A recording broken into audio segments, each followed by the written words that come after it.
Good evening and welcome to Rock, Paper, Hand Grenades. My name is Joshua Solomon. Our host is the Honorable Gary Hopper. Right. And probably fairly chilly. A little bit nippy. Yeah. A little bit of a nippy day. You've been outside all day, huh? A little bit. You've been hunting? Hunting for votes. Skiing? No. What kind of outdoor activity have you been doing today? Legislating for dummies. Legislating. For Outdoors? yeah, That's an outdoor activity? Now in 2020. So anyway, our guest is Keith Howard. He's the Grand Fromage of I like Hope that. for New Hampshire Recovery. Yeah. And because this holiday season is pretty tough, holiday seasons are tough for people trying to recover from alcohol and drug addiction. And with COVID-19, it's got to be a horror. It is a horror show.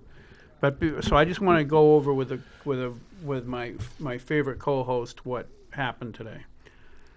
So I'm your favorite co-host? yeah. Huh? Favorite Cool. host. Anyway. You've had a lot of co-hosts. I know. Well, you're not as pretty as one of them. So anyway, we had the first Wednesday in December after the election is Organization Day, where we elect the Speaker of the House Clerk. Then we have it after everybody's sworn in. We have a joint committee that elects the Secretary of State and the State Treasurer. And that's what we did today. That's what basically we did. But because of COVID-19, you had you had room for 400 elderly people in a soccer field 6 feet apart in the December cold air for 4 or 6 hours. I forget how many hours. I think we left How many of around these elderly 2:30. people are susceptible to pneumonia in New Hampshire winters? Most, I would guess. I'm expecting about 50. Who made this decision? I'm expecting 50 of them to die off after this weekend. That's probably not a nice thing. I shouldn't say that. Okay. So I retract that. So it's just so ridiculous. So we have like it was about 60 or 80. I don't know what the numbers are. Democrats didn't show up because they were afraid of cold and COVID. And So what is the breakdown roughly in the New Hampshire House Democrats and Republicans? we have a very our new speaker a while ago said we have a attendance majority. Okay. In other But words, that if means everybody attends, we have the majority. If a few people don't show up one day, the Democrats could have a majority that day. Okay. It's like 10 or at 15 people. something like that. Okay. yeah. So who is the new speaker? Is it a new Speaker of the House? Correct, because it was the Democrats had control last time. Okay. It was Steve Shurtleff who was on this show. What was it last year? Last year. It was last year right about this time. Yeah, he's a nice guy. He was a Democrat speaker, and now we have Dick Hinch, who is very, very. I didn't say it. He won the nomination. He had to do his acceptance thing, and he started crying. And I really wanted to yell out, call him a sissy, but I says, no, be nice. Just try to be nice. For you. No, I won't call him a sissy here on a soccer field. I'll do it on live TV tonight. Yeah. Okay. No, it was really kind of nice. He was pretty choked up because he worked really hard for the last couple of years as a minority leader, and he did a really good job. He deserves a job. Now, But did any- you say the Secretary of State was elected as well? Correct. The joint legislative and the House and the Senate get together, and they're the ones who elect the Secretary of State. So in most states, the Secretary of State is elected by direct democracy. Is that right? Or I don't know what most states do. I think some of them they're appointed. Some of them Appointed by the governor. council or something Okay. like that. Some of them So are this is elected just- directly by the people. okay, this is a 2-year term as Correct. Secretary of State. So who is is it a new Secretary No, of the State? same one we've had for 40 years. 40 years. Almost. Okay. Yeah, Did- Bill Gardner. Yeah. We had Bill Gardner Okay. on the show as well. Okay. He's a really started wonderful in the guy. 70s? Yeah, he did. So And it was really interesting because last term, as you saw around the country, the Democrats were trying to get control of all the Secretary of States around the country so that they could play games with the election. And we only held on to Bill Gardner as our Secretary of State in 2018 by one vote. Okay. So if I can push back, the Democrats might say the reason that they wanted secretaries of state is that they wanted free and fair elections. So just to take the other side, not so they could play around. There is no other side. Okay.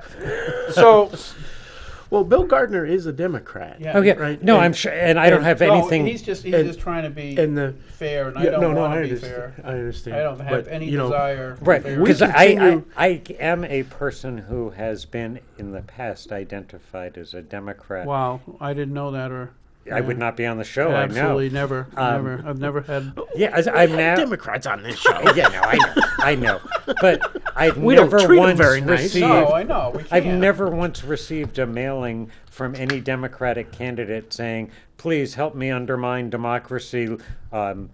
Let's get me in so that I can screw things up." Nor have I ever received anything from a Republican, and now I'm in a. You have to read between the lines, Okay, Keith. okay. I'm going to sound like a jerk now. Wow. Okay, so like 3 minutes into the show, I'm going to sound like Yeah, a jerk. yeah, right. I think one of the hugest problems in America is back when I was a boy, which is to say in the 1920s, Right. Yeah. there were 1920s. Republicans who were more liberal. There were some Republicans who were more liberal than the most conservative Democrats. Right. So that you had conservative Democrats from the South, liberal Republicans from the North. So there was like this circle of people in the middle, the conservative Democrats and the liberal Republicans. Yes. And that's where things got done.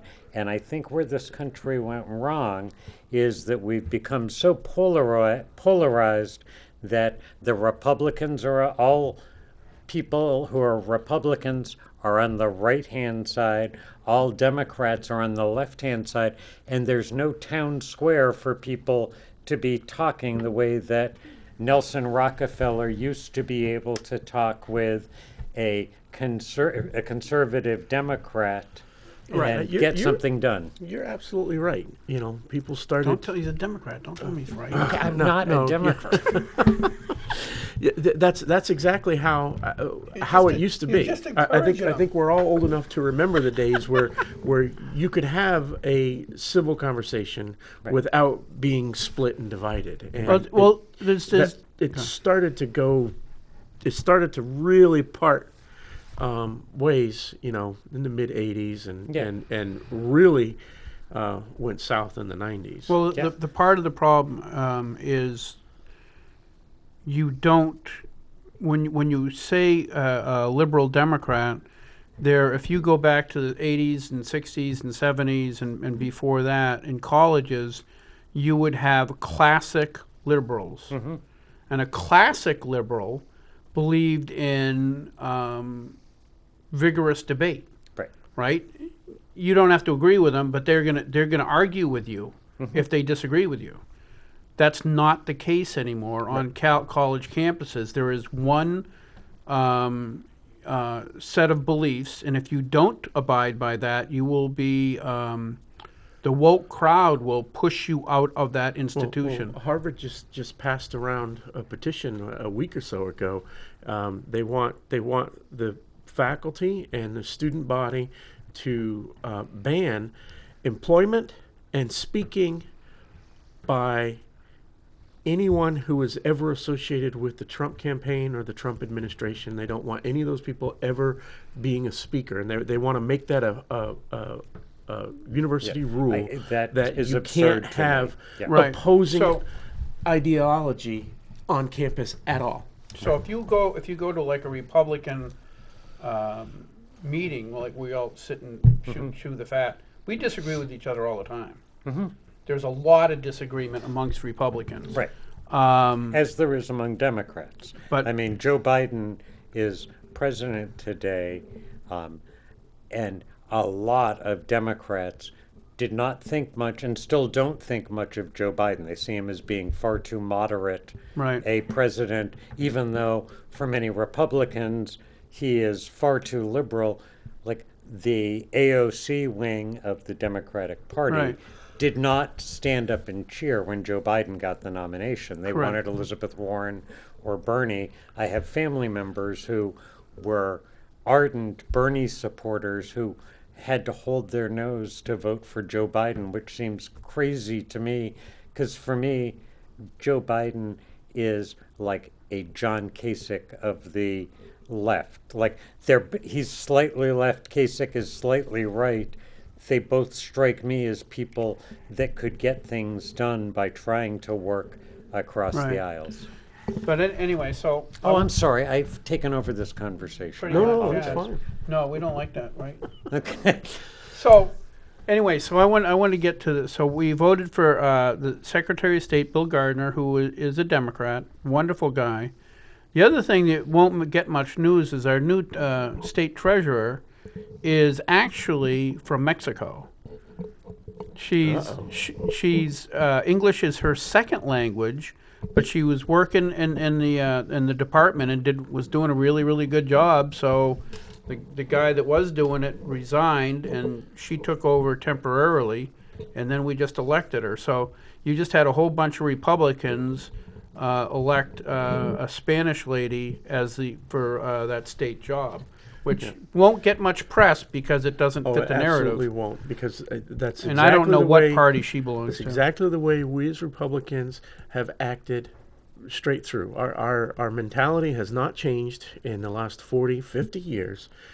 You know, diversity is not the basis on which we make decisions. We make decisions based on who is the best person for this job.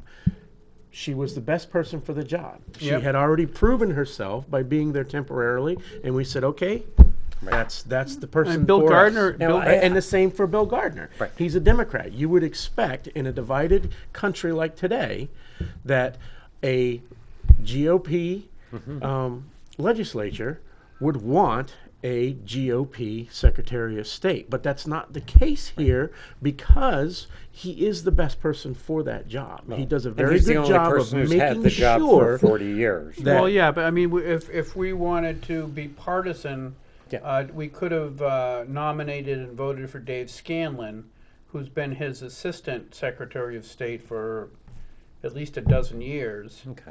and he's a Republican. So if we wanted to be partisan, there is somebody that could do that job, but it was we're not. We just don't vote that way. It's something that I love about us as a party is just exactly that. But- Is that we don't play that game, but everybody wants to project the image that we do. Yes, yeah, that's the image we That's- have. It's not the reality of it.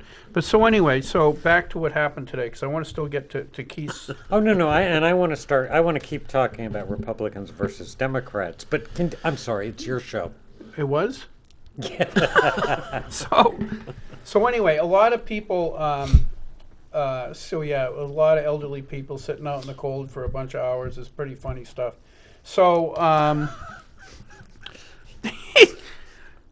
lot of people have been contacting me personally and accusing me of being feckless and all kinds of things because I'm not doing something to stop the shutdown. Which shutdown are we talking about? The governor's executive order to governor's executive orders in the state of emergency. They want that discontinued. They want the people to do whatever they want to do, and if the governor has advice for him, that's good. But he shouldn't be the grand master of the state. So anyway, a lot of people have been contacting me and asking me to do something. So today, the way a bill like that would happen, because an executive order for a state of emergency is legitimate, but the legislature has the capacity to discontinue it. Okay. Okay, he's not king. We can Right. get together and have a resolution to discontinue the state of emergency. Well, the problem is that usually the way the process is, you sign off on a resolution. It goes to a committee. The committee votes for or against it. Then it goes to the House, and then the House votes on it. Then it goes to the Senate. The Senate does the same process, and if both bodies agree, then the state of emergency is discontinued. Okay? Yep. Well, the problem is that's how the process works. So somebody introduced, wanted to suspend the rules to discontinue. So a suspension of the rules means it wouldn't have to go through all those processes. So the vote was to suspend the rules so that we could take up a resolution immediately to stop the state of emergency. To suspend the rules, you need a 2/3 majority. All right, which is reasonable. You don't want people just suspending the rules. Right. Then there are no rules. Yeah, then you basically have no rules. So it required a 2/3 majority. Of those present or of the Those entire? present. Okay. Gosh, I'm glad I had answers to that. He's gonna get me on something. So it requires a 2/3 of those present. There was 90 people that voted to suspend the rules, and 130, I think it was, voted against it. So for those people who wanted the state of emergency to be suspended and stopped, there was an effort in the New Hampshire House to do that today. There just aren't enough people who agree with you. Okay. And that's the suspend the rules. But even so, as much as I hate the lockdown and as much as I want things to go back to normal, there are how many executive orders? How many of these emergency orders are there? There's over 70. I think 80. they renews them or something every month or something. Right, and they get renewed. But like Executive Order 10 is a renewal of Executive Orders 1 through 9. Yeah, and right? that- And it continues on. The problem is there's so many of these right now. Some of them are warranted, and some of them not necessarily. And I think in a suspending of the rules and then going forward with a debate on that subject, I don't think that today was going to give you enough time to deal with those types of issues. No, because no, I don't know well- that you want to blanket stop everything. I think you still need to have something there. I honestly don't have the answer to what has to stay and what has to go, but Well, I also I don't just- know that a rules vote tells you how people feel about the issue. Like, I would be Right. opposed to suspending the rules just in general unless there were an overwhelming reason for doing so. Yeah. Even if I were in favor of Right. the proposal that the rules were going to be suspended for, I'd vote against suspending the rules because I wouldn't want that to become the norm. Was whenever we don't like something, we try to get 2/3 of the people and that's to kind of vote. what I was I kind of agree- I getting agree. at. That There's is two a issues percentage. there. The suspending of the rules means that we're going to rush through Right. the deliberation of this next subject. Right. And I was saying that the deliberation of that particular subject needs a little bit more Right. attention than let's just push it through. And can't now I'm going to I throw. can't see. I would have said no to both. Hey, who's over there? I can't tell. Who's that guy? Norm! Peace and love. All right. Back in the 60s, guys. Let's see.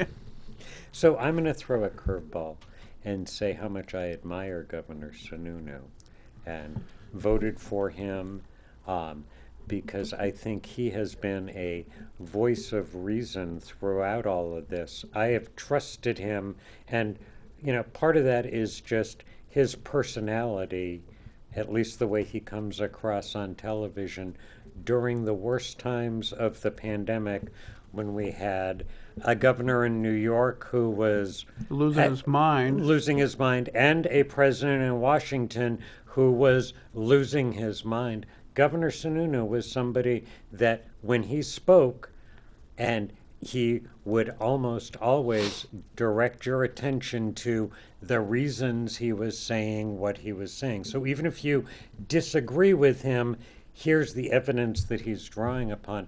I have nothing but respect for Governor Sununu's handling of COVID-19 here in this state. It hasn't been like lock down everything, everybody throw away the key, that's that. But it also hasn't been fine, do whatever you want. I'll tell you what I'll tell you. One of the things that bothered me is the initial lockdown basically shut the doors of I think all of the churches in New Hampshire. Most of the 12-step programs in New Hampshire are in church basements. And I don't think he either knew or he should have known. First of all, it's a violation of freedom of religion. You can't tell a church they can't get together and worship God, first of all. The second variable on that is, I mean, if he wanted to suggest it, it's up to him. But what happened is you have most of the there's a lot of people out there in recovery, Alcoholics Anonymous, Narcotics Anonymous, etc., and they meet in church basements. He shut down by, at the beginning of this, all the self-help groups in the state of New Hampshire, and at a time when people really needed to get together and talk about their recovery. So that really, I don't know how many people that personally killed, but I'm sure it was a lot, because the thing that is a lot more deadly than COVID-19 ever will be is relapse. Right. So And I don't think he considered that. I will halfway push back and say... I must be getting close. He's only halfway pushing Well, back no, now. because I agree with, like, when it comes to people in recovery from drug and alcohol issues, community is the answer. Being with other people so that I can look you in the eye and say, I know how you're feeling, and you will know from having heard my story that, yeah, Keith is not just like talking out of his butt. He knows these feelings. I will say that Zoom meetings replaced church-based... Okay, hold on. I said push back halfway. Zoom meetings... Okay, let me finish. Yes, Zoom sir. meetings replace church basements. And for me, as a person in recovery, Zoom meetings are like breathing through a straw. I can get enough oxygen so that I can stay alive, but not enough so that I can really relax. When I'm just looking at a computer screen and seeing other people staring at screens, all of us look like we could be in the back ward in a state mental institution. It's just all flat, like the kind of stuff you guys are leaning forward or leaning back, I'm doing. You don't get any of that on Right. Zoom. It's enough to keep somebody who's got moderately solid recovery going. For somebody who's new, I think it is a miracle that there are newly sober people today after 6 months of having to rely primarily on Zoom meetings.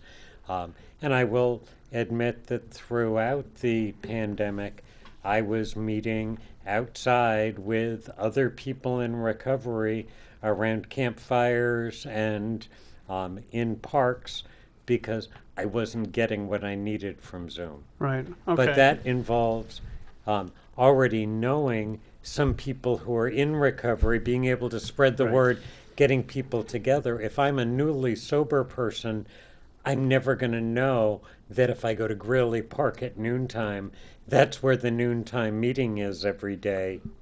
You know, for those people who aren't familiar with recovery, so if you go to the New Hampshire Alcoholics Anonymous website, it had up until March, right? It had a list of all the meetings, Sunday night at, such and such church from 7 to what type of meeting it was, Yeah. et cetera, et cetera.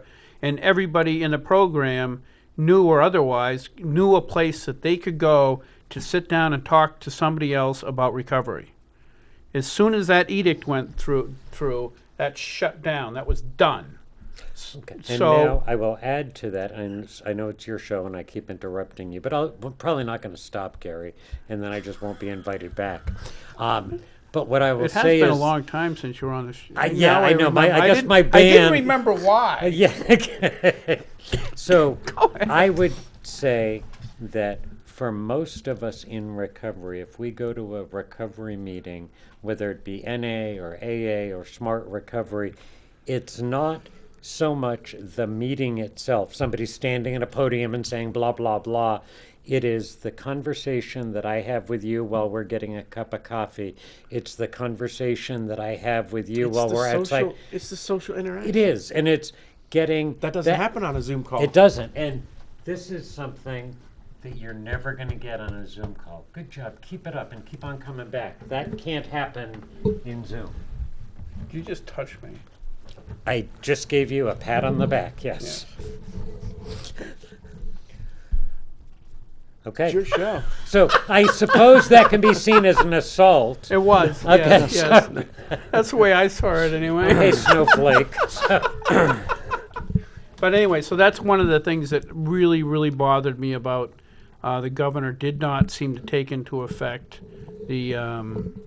I know of a friend of mine who was so upset by this that he went to, I think it was a meeting in Merrimack, and it turned out really cool because his feeling was, if you're new, I mean, okay, so COVID hits, right? Mm-hmm. People are scared. Yep. Most people didn't really understand the severity of the disease. Are we all going to die? Right. Is it like the bubonic plague? And they're afraid. Right. Okay. Well, you can turn to two different things if you're afraid, or three different things: God, Government. a meeting to get together with friends, or the back to the bottle. Right. And so now these meetings and those friends are gone. They're just off the. It's off the. So a friend of mine went to what was supposed to be a meeting, I think, in Merrimack, and he showed up. It's raining, and 3 people showed up that were brand new and needed a meeting. Yep. He put on a meeting for him because he had some time. Yeah. You know, he brought some books out of his trunk, and they sat there and had a meeting.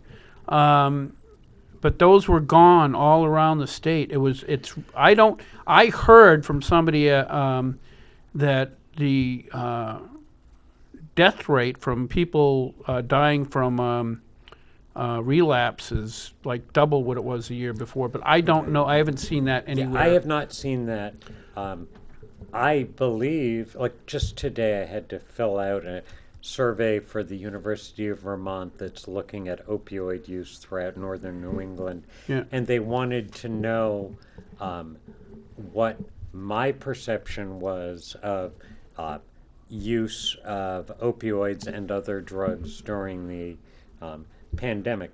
I believe that it has gone up significantly, but that's all anecdotal. Right, that's the problem, yeah. You know, and so... Well, as far as the shutting down, the Supreme Court did rule last week against Which state, the governor of New York. Right, yeah. Yeah. And basically told him that you cannot designate liquor stores and bicycle shops as essential businesses and tell churches that they have to shut down. Right. And so it basically told the state of New York, open up your churches, 100% capacity, people can go to church, right? If any other business is open, you can go to church. And so I would hope that decision by the Supreme Court versus New York would guide any future decision making here in New Hampshire. So, okay, I would we're hope not so. going to shut down churches. But you got the Episcopal Church of New Hampshire still hasn't opened up any of their churches.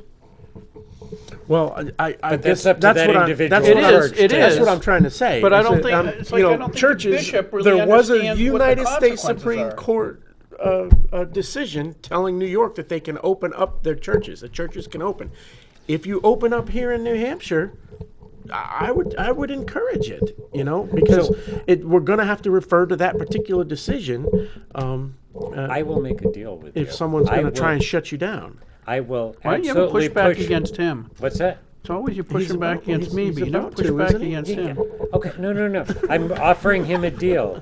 deal. I will 100% support your notion of churches be completely open, can have 100% capacity, if you will support my notion that bars should be closed at 10 o'clock at night, because it's after those hours that people are getting shit.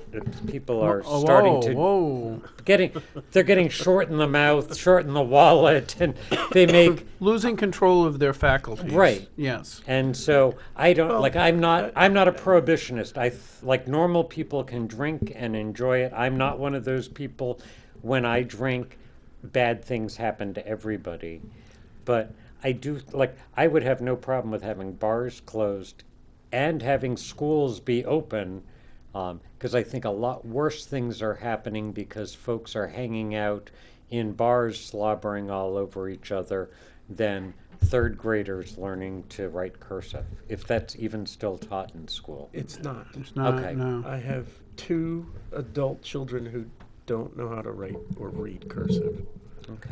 because it was never taught to them. I don't know. I'm an adult. I know how to read cursive, but I can't have any clue what my wife writes down. Okay. No, I think that goes back to. I don't know that I would agree 100% with you. I'd push figured back not. on it. I'd push back on that too. I would treat them all the same, right? The bar is a private business, and if that person wants to keep that place open, then he keeps it open. If he's in violation of any laws or any liquor license laws, then certainly shut them down. Specifically, the Supreme Court decision was making a relationship between those businesses that were deemed essential, Yep. bars, liquor stores, and bicycle shops, Right. versus a church. You can't tell a liquor store that they're essential and tell a church that they're not. That's At the depths of my alcoholism, liquor stores were in fact essential for me. But I get your point. Yeah. I know. Am I? You can't make a vice essential and a savior not, right? Right. You Right. can't. Yeah. They're either both essential or they're both non-essential. Yep. That's And that's why I was saying I will take your whole loaf if you'll give me half a loaf, because wasn't saying close down bars. I was saying I've got no desire to be in a bar late at night anyway. So at Okay. midnight, if I'm not in bed, then So Yeah. personally, I won't be at that. Yeah, I think it's actually almost criminal to tell people they can't meet for Alcoholics Anonymous meetings, and yet the liquor stores stayed open because those are essential. Right. That's an insane trade-off. I Now, mean, am I right that the liquor stores on the highway stayed open during the pandemic? oh yeah, you have Okay. to. You know, it's essential. Yep. Of course, it's essential. Okay. You know, And if you're it's- sitting in your basement during a pandemic, fearing you're going to die any minute, And might as well get wicked drunk. Yeah. It's really there's a portion of that that does go back to the First Amendment. I mean, the 1st Amendment is religion and speech, Right. right, And assembly. and assembly, right, and that's the Right. key there is prior to the Revolutionary War, what happened? People assembled. Right. And The the British British, didn't like that. did not like that. They did. And where did people assemble? Right? Town What did square, they assemble churches. for? They assembled to talk about the government. They assembled to talk about rebellion. They assembled to talk about taxes. And the places that they did that were the town square, churches, And taverns. and pubs, Yeah. taverns, right? So I would argue that if we go back to the original intent, right, that You know what, First that's a Amendment really right good to pushback. assembly, that right to assembly is so Is he that we better at can pushing back gather than in me? places where we socialize and talk about the things that affect our lives. So you tying taverns into the First Amendment is something I've never heard before. That is really by saying ingenious, I don't mean underhanded or tricky. That is a really good point that I'm going to have to That was very consider. underhanded and tricky. Okay. I just talked an alcoholic into keeping bars open. Yeah. So I'm a moderate, and from my perspective, what that means is that I will listen to reason from either side. So No, absolutely, the case that yeah. you've just made is something that I have to It's consider, because that that is right a of good assembly point. is what I'm after, because Yeah. we're being told that we can't go to certain places and we can't have more than so many people Mm-hmm. in the room with us. And what does that do? That divides us. It literally divides us into groups Okay. Now, that can't communicate with each other. So, Gary, this is your show. Why are you not taking control? I didn't know it was my show anymore. Okay. I felt there was like a coup at the beginning, and I decided to give up. I believe. So, what has the ACLU had to say? Not, I know that they're a bogeyman for a lot of people, but I would That's you would be, you know, when you I would wait, suspect wait. that I would suspect that they have come down with the same position that I you're think talking they're kind about. of in the middle. I don't think they're they've one of these said much. organizations that is not entirely sure where they should land on each specific issue associated with COVID. But see, But you they you are would- tied to like once they once we're absolutely talking are. about First Amendment.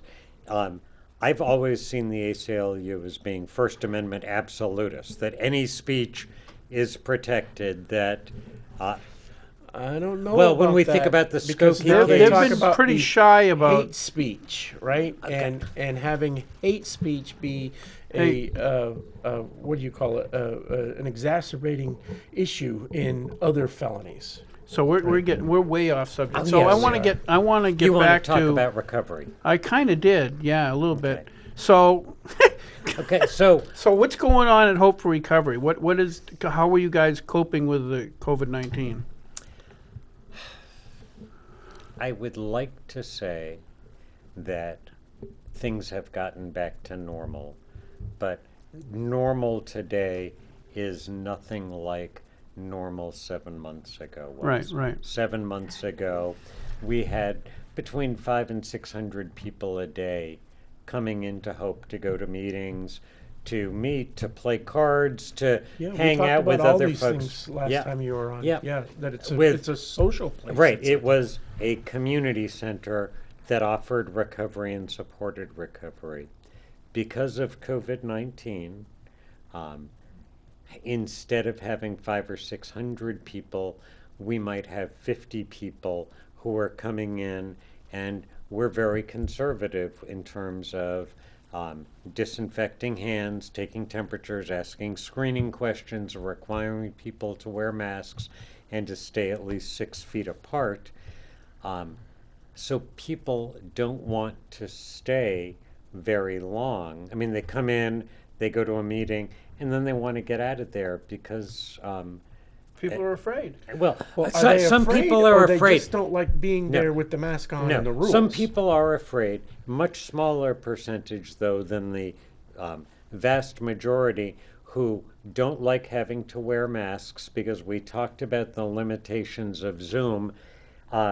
It's even more limiting when you can't see somebody, the lower half of somebody's face, especially when you're just meeting people for the first time. I can't tell you the number of people I have met a dozen times over the course of 2 weeks, but have no recollection until they start to tell me what we talked about, because I don't recognize people by the Right. top third of their skull. So I forget what situation. I don't know if it was political or what.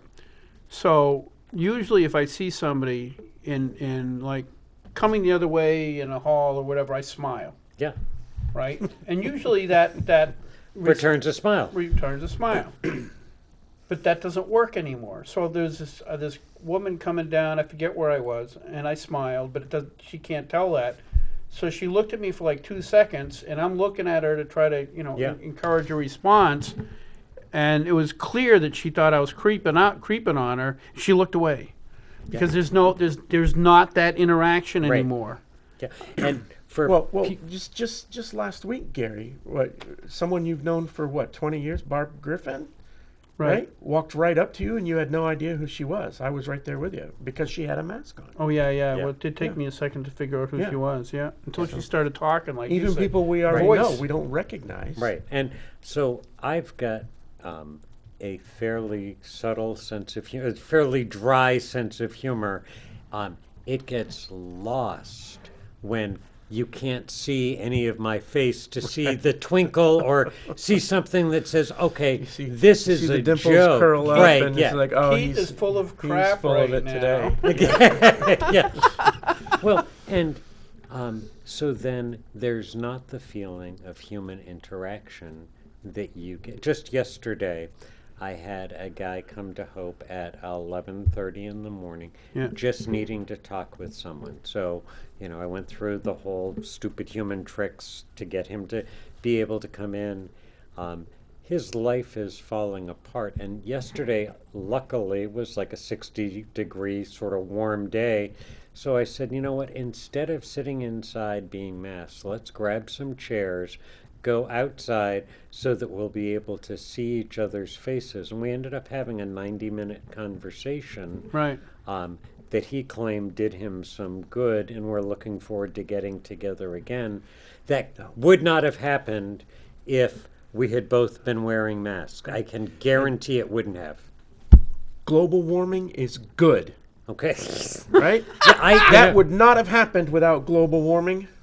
Okay. So, So we never had 60-degree days in November before global warming? no, I'm just saying that. Yeah. That, No, there is an if it was upside to warm- everything, If it was yes. warm all the way from November through January, then these things could take place, and global warming is a good thing. That's a good- So that's great. increase those greenhouse gases, folks. Okay, Yeah, thank please- you. please See, just that would be the leave kind your of car joke. We're saving lives here. Turn your car on tonight before you go in the house. Just leave it running. Yeah, so right now, You get a lot of helpful hints watching this show. By the way. so right now, Hope is kind of hibernating, staying alive, continuing on, but waiting until life has created a new normal so that we can be a community again. How many And, meetings?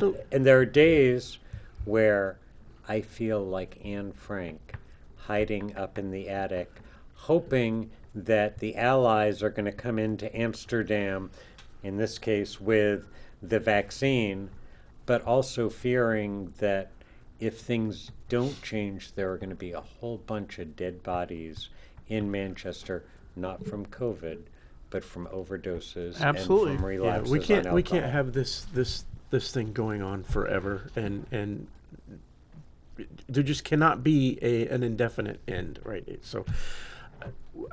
So with the huge decrease in traffic through there, what does that do for the center as a whole? So funding.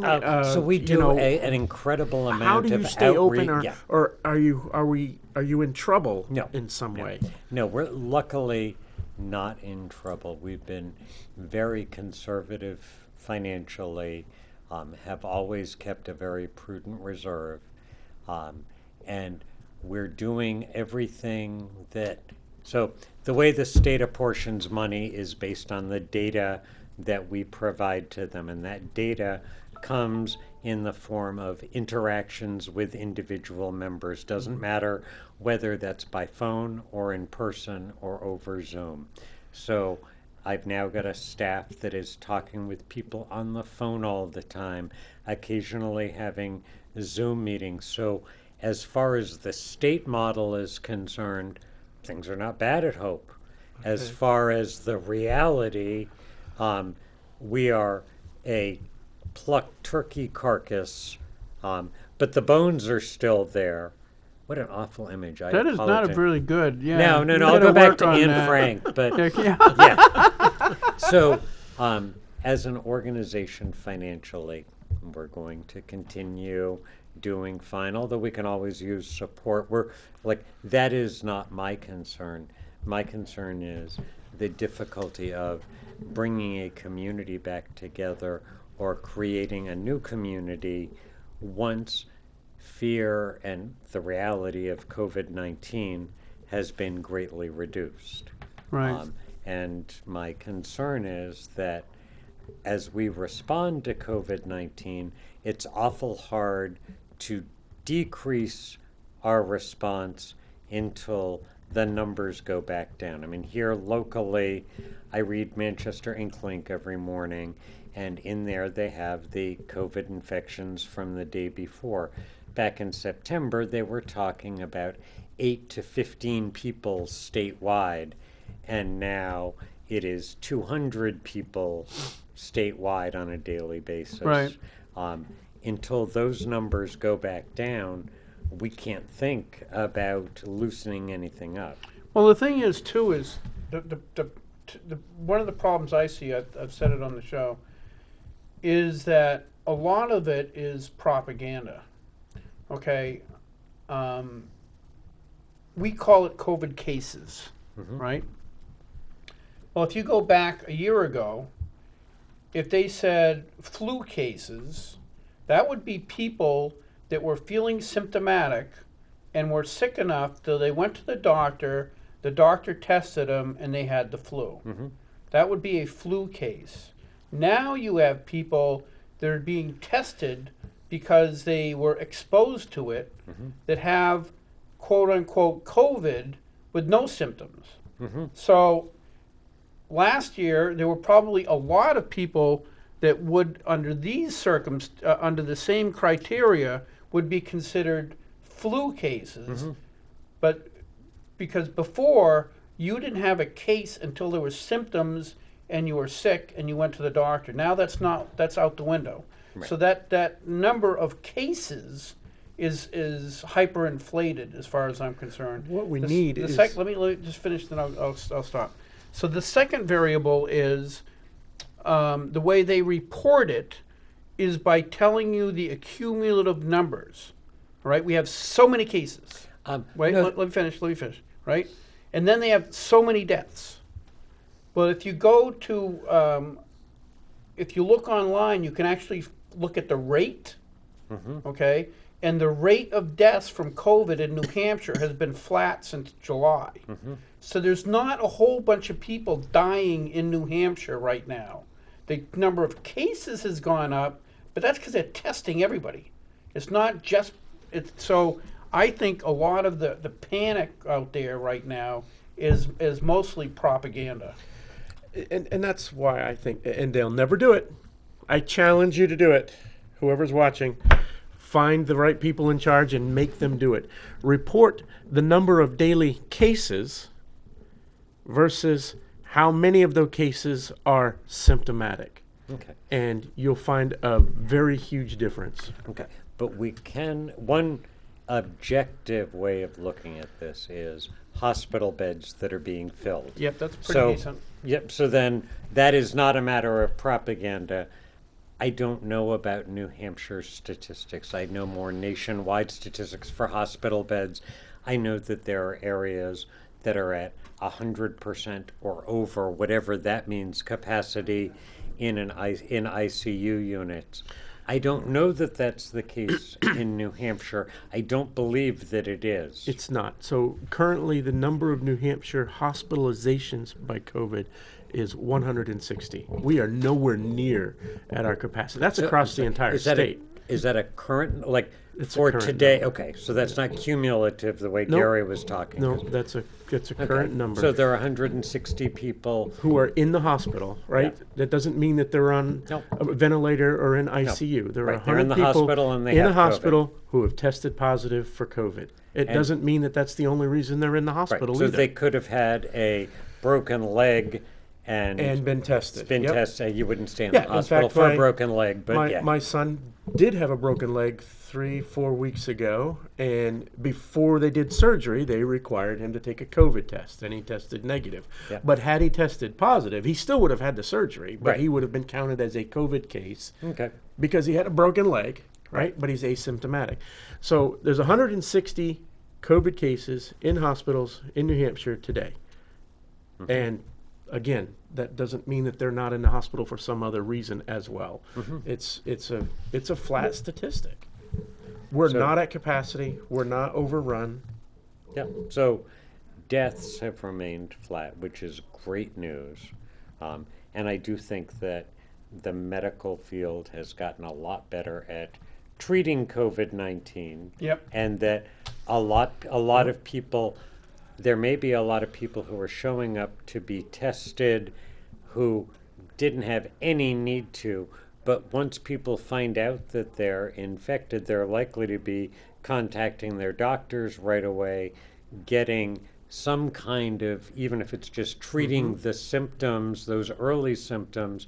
I just think that the death rate, that is really great, but it could still, we could still see an increased I death think, rate, yeah. or not death rate necessarily, but if the rate stays at, let us say, 1% of people who get COVID-19 die, and the number grows exponentially, or we have 5 times as many infected people, the death rate stays the same. It's still a hell of a lot of people to die. Am I making sense with that? Yeah, there was a statistic I heard, yet I didn't double check it because I'm sick of double checking stuff, if you know what I mean. There's just so much news and so much of it's lies. It's hard to keep track. What is it? Is it DNR where you go and Do you not resuscitate, Right. like, Yep. yeah. Right, something like, and like I said, I heard this, so I don't know how true it is, but something like over 80% of the people who have actually died from COVID-19 had a DNR prior to the diagnosis. Yeah. Well, that's Well, because So, there are so people in other living words, in they- nursing homes. There were people, people in nursing homes, but it's basically these are people whose life was, holding on by a thread anyway. Right. So the number of people that are reasonably healthy that are catching COVID and dying is wicked small. I had to, my grandkids were upset, because of COVID, and I said, honey, you're a lot more chance of you being struck by lightning and dying by hit. You're a lot more bigger odds you getting run over by a truck than ever dying from COVID-19. You're a kid. It's almost like your superhero, ability. So- it's not going to kill you. Run over by light. I mean, run over Run by over a by truck. lightning, Run yeah. over by lightning. That's a good trick. Run over by a truck. Absolutely agree with you. I don't know whether it's true struck by lightning because I don't know what the lightning. I know. Yeah, I just but run over by a truck. You're absolutely right. Much more dangerous to be around a truck than be around somebody with COVID. correct for a little kid. Yeah, little Yeah, kids just don't actually get it. reminds me of a horrible, horrible story I saw today about a 5-year-old. Could we really? Oh, come on. Do we really need to he hear was, this? He was waiting for the Christmas lights to come on, and a truck came by. This was just last night. It was I don't remember what state it was on, but prayers to that family. Oh, that is just awful. Thanks a lot. Why don't Wanted you to just? watch- Why don't you end wanted the to show on watch a the Christmas. downer? I'm sorry. It Okay. just Jeez. So, So what could- the miracle so what of did- recovery. Yes, dear. Okay. The miracle. you were waiting for me to do that, so I did it. Okay. The miracle of recovery. Yeah. Like the blade of grass that comes up through the sidewalk after years of trying to push Pushing, and yeah. push. It still happens. There are, even though we've talked about all the impediments to recovery, the needing to use Zoom, the needing to be masked and be separate, there are still people crawling out from the wreckage they've made of their lives, like the fellow that I met with yesterday at 11:30, who were saying, I think life can get better. Yep. Can you help me figure out how to make that happen? And that is still happening. And I would say that before 1935 in the entire world, that was not happening hardly at all. That Right. it is the creation of Alcoholics Anonymous and 12-step programs that led to most of America believing that recovery is possible, because before AA and Yeah. other related organizations had become widespread, there was a common belief that once a drunkard, always a drunkard. Right. People like me would have been seen like detritus in a toilet bowl spinning around. He's going to go down and then we'll be done with him. Today, it's possible for me to climb out of the toilet bowl, and it's possible for me to help other people out of that toilet bowl and back into a life that is greater than any life we would otherwise have had. And that's why I keep on getting out of bed in the morning and going to work, is so that I'll have a chance to be working with people like that guy, his name's Christopher, that I met with yesterday at 11:30, because it's possible that he is going to reclaim his God-given right to life. He's tried to throw it away for decades, and I can see you looking at a clock. I was just starting my sermon. I so. know. I was just going to say, I'm really thankful for you, Keith, and the center. You really are a hero. Being able to work through the COVID restrictions and still help save people's lives. That's the message there. That's the Thank you. message That's I nice got. of you to How say. can people get in touch with you if they need help or So- help if they want to help Hope for Recovery? Okay, so my personal cell phone number is 603-361-6266. That's available on the Hope website because I think it's important that there always be somebody that a person can call and not have it go to voicemail or anything like that. If you'd like to make donations or if you'd like to volunteer with us, you can go to our website, hopefornewhampshirerecovery.org. But please feel free to give me a call. If you have a hankering that you would like to be sober for Christmas time instead of making an ass of yourself again this Christmas Did you just time. swear again? That was like the second time. I think we're allowed to say that word. Brendan Oh, doesn't. we're He allowed doesn't to get on say my that? case too much. You don't about want to that be a word. donkey again on Christmas Day. Is that So good you heard recovery? it. Hey, well, there shouldn't be a Democrat for Christmas. We'll see you guys next week. Very good.